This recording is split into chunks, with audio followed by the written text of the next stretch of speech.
Agriculture Minister Jerry Ritz in the House today for the first time this week, facing a barrage of opposition criticism and demands for his resignation over how he has handled the E. coli crisis and the meat inspection process. Will budget cuts to CFIA put Canada's health at risk? There's lots of allegations. The government said we've put in new inspectors.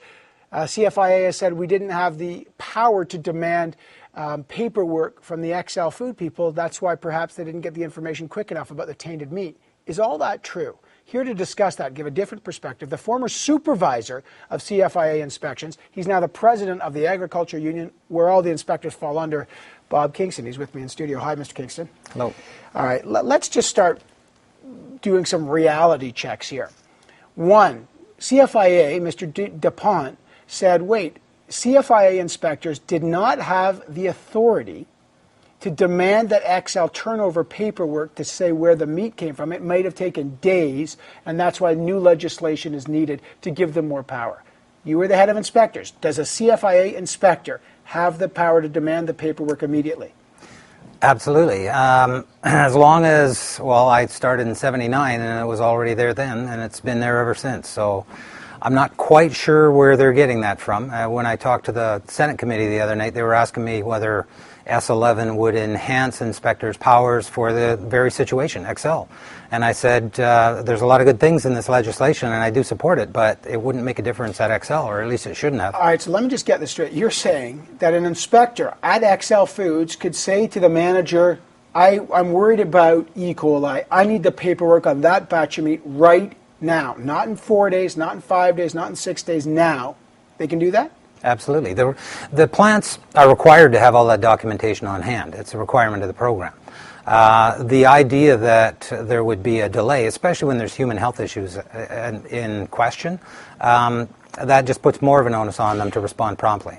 So when you hear that the U.S. shut it down on September 13th, but it was days and days later that Canadians and I just had the parliamentary secretary on, Pierre Lemieux, saying, well, we was a beehive of activities, but it doesn't happen immediately.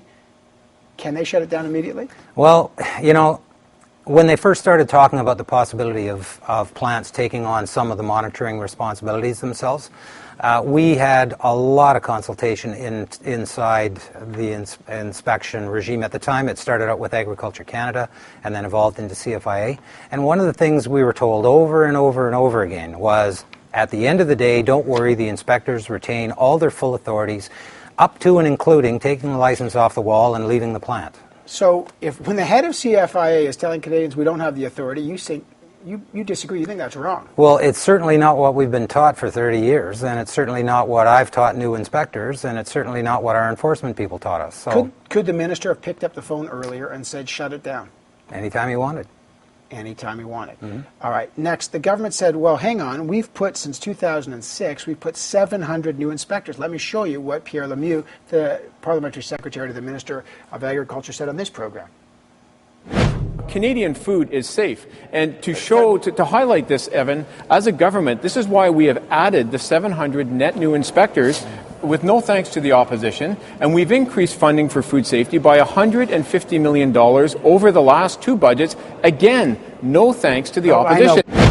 He also says here, you can just go to this website here, inspections.gc.ca. There's a website here, and you can see this graph. And he says, see, we've added inspectors. All right, Mr. Kingston, has the government added 700 new inspectors? Well, I guess it depends what you call an inspector, but we're still trying to figure out where they are. What I can agree with is there was a program initiated actually by their predecessors to bring in 200 inspectors for something called invasive alien species, and those are included in the 700. The other thing they've done for sure is they added 170 meat inspectors following the Weatherall report, but those people do not work in slaughter plants. They work in processed meat plants. Right. It says here, field inspectors are responsible for animal health, plant health, feed, seeds, fertilizers, dairy, eggs, fish. So you're basically saying there's not 700 new meat inspectors here. No, not at all. That I can guarantee you. And in terms of the actual meat hygiene slaughter program, none of those new inspectors found their way into those plants. All right, let me just show you one other thing. Here's the CFIA money. The government said, oh, and you just heard Mr. Lemieux saying, we've increased funding. Check out this board. 2012-13, the budget will be $723.9 million. 2013-14 will be reduced to $721 million.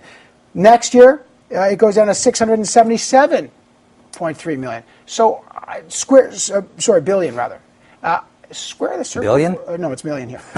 It's million. We wouldn't have a problem if it was billion. Not billion. It said there's a typo there. It's a million. Tell me something. Square the circle for me. Have they increased funding or have they decreased funding? Well, they've decreased funding, and the math is actually pretty simple. I mean, they put $100 million into something called inspection modernization, and they can be proud of that. That's a good thing. But at the same time, they reduced the budget by $56 million. So the $100 million was to be spent over 5 years for the inspection modernization project. It's project targeted. It's not to be used for a lot of other stuff. The $56 million they've reduced from their budget is forever. Okay, so in 2 years, that $56 million eats up the 100 and then some, and then it's on for in perpetuity. All right, I got to put last word to you. Who's misleading Canadians and who's responsible for this beef crisis? Well, I mean, the plant ultimately has to take responsibility for what they did. Whether things could have gone a little smoother at the enforcement end, I guess is going to be up to some kind of post-review, which I'm certainly hoping happens soon.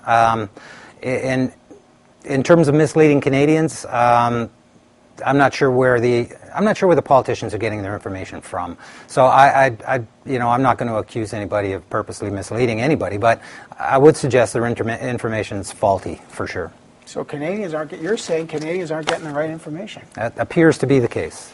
That's the head of the Agriculture Union, Bob Kingston. He used to be the head of the CFIA inspectors, and now the head of the union. I appreciate your perspective today, Mr. Kingston.